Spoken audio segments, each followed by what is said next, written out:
Bienvenidos a todos, mi nombre es Lucas Doroñuk y los invito a un nuevo capítulo de Historia en Hashtag para Página 16. En el año 2018, el Mundial de Fútbol, quizás uno de los eventos deportivos más importantes del mundo, se llevó a cabo en Rusia, un país sumamente rico en cuanto a cultura e historia. Si uno piensa rápidamente en la historia rusa, puede venirse a la cabeza la figura de su líder actual, Vladimir Putin, o los largos años durante el siglo XX de la Unión Soviética, como el primer y más poderoso Estado comunista del mundo. Pero la historia rusa no se detiene solamente en el siglo XX, sino que podemos analizar cuestiones anteriores o previas a la existencia de la Unión Soviética.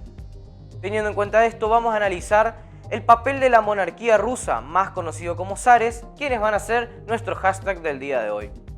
Para comprender mejor esto, lo vamos a hacer mediante una miniserie que se encuentra en la plataforma Netflix llamada Los Últimos Zares, que relata la vida de este gran último zar que tuvo el Imperio Ruso, que fue Nicolás II. Desde su vida, su obra, sus acciones políticas y su papel en la Primera Guerra Mundial y en grandes procesos históricos que envuelven a la historia rusa, es que nos va a permitir comprender mucho mejor estos aspectos.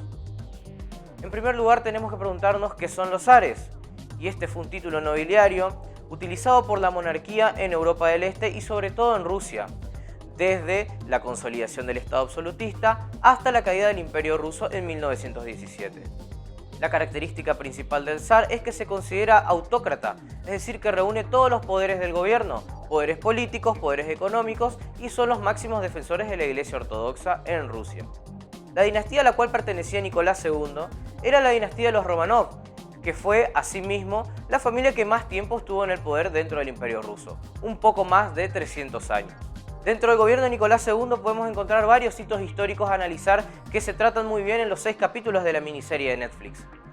Uno de ellos, sin lugar a dudas, es su ascenso en 1894 a partir de la muerte de su padre, antiguo zar ruso. Nicolás II es considerado muy joven para ser zar, pero sin embargo acata las órdenes del cargo hereditario propuesto dentro de este gobierno autócrata. En los años que dura su gobierno, indudablemente el año 1905 va a ser un punto de inflexión en la historia rusa, teniendo en cuenta que fue un año sumamente agitado y en el cual podemos sacar 3 puntos a tener en cuenta. Uno de ellos fue la guerra entre Rusia y Japón, una guerra en la cual Rusia iba a buscar salidas hacia aguas más cálidas, por lo cual iba a encontrarse con el afán del expansionismo japonés. Y en este mismo contexto se iba a desarrollar una guerra por la cual el país asiático iba a derrotar a Rusia, gestando de esta manera un sentido de descontento generalizado hacia el gobierno de los zares.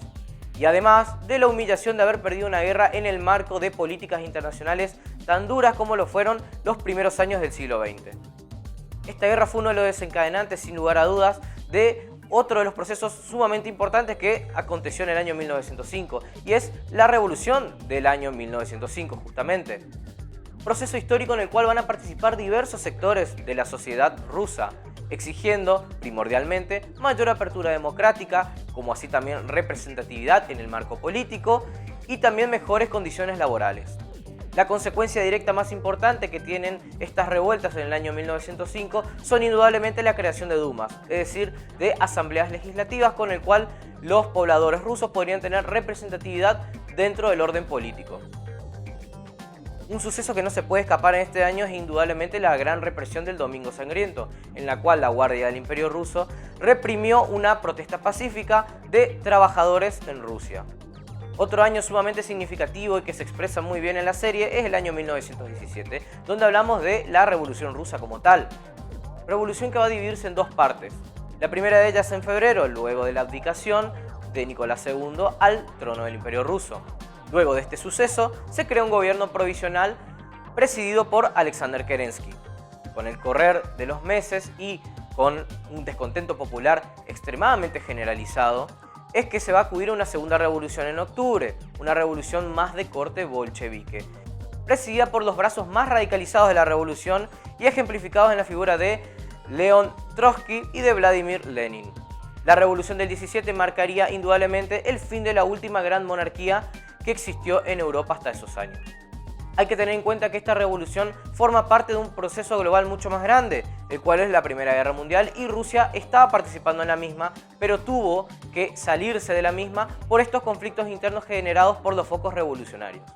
Las vidas del último bastión de la dinastía Romanov terminarían en el año 1918, cuando fueron fusilados por el ejército revolucionario bolchevique. Hay que tener en cuenta que también esta serie recibió varias críticas desde Rusia, sobre todo asumiendo como real el mito de la relación extramatrimonial de la zarina Alejandra con Rasputín, y además el papel sobredimensionado de Rasputín dentro de la política del Imperio ruso. Además del papel del monje dentro del seno político ruso, hay que entender que el atraso de Rusia y las malas decisiones que se tomó el gobierno también tienen relación con la coyuntura internacional del momento y con lo atrasado que se encontraba el Imperio ruso en comparación de los otros estados europeos. Otro de los errores que marca la serie es el hecho de mostrar el mausoleo de Lenin, el líder revolucionario de 1917, teniendo en cuenta que durante el transcurso de la serie y el contexto de la misma todavía no había fallecido. Asimismo, el hecho de representar al Kremlin, a las paredes, a los muros del Kremlin pintados de rojo, es un error histórico, teniendo en cuenta que estos recién fueron pintados de ese color luego del triunfo de la Revolución Rusa, bolchevique, y de la creación de la Unión Soviética. Durante los años del zarismo, los muros de este palacio fueron de color blanco. Esta miniserie, que cuenta solamente con 6 capítulos de 45 minutos aproximadamente, es una gran manera de acercarse a esa parte de la historia de Rusia que por lo general no se conoce. De igual manera se plantea de una manera muy interesante el argumento de la serie, teniendo en cuenta que no solamente se muestra lo actuado, sino que también hay interacción por parte de escritores e historiadores que van explicando y demostrando algunas escenas de la serie.